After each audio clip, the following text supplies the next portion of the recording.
Hey, there is a group of people in the church that if you're a church leader or somebody who goes to a church that would like to see it grow or see more people come to Jesus, then you really need to know about. And it's this group that we call the Nones. Now, Nones stands for non-religiously affiliated. And what does that mean? Well, it means that if you were to take a census or a survey and ask people, what religion do you associate yourself with? Jewish, Catholic, Hindu, Islam, agnostic, atheist, Christian, whatever.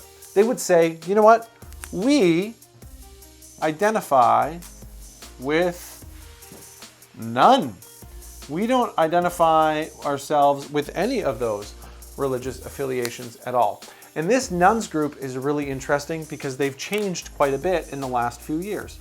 So in 1970, we saw that our country, in Canada and in the US too, were about 4% religiously non-affiliated.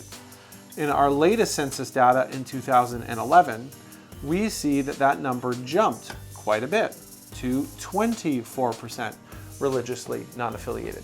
Now here's the big one. There's some data that came out recently in 2020 that showed that if you were to combine the religiously non-affiliated, the Nones, agnostics, atheists, and those that would just consider themselves spiritual, you would be looking at a greater than 50% population of our country.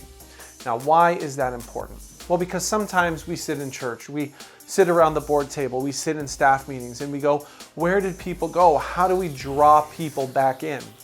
This group, 50%, they were never there to begin with.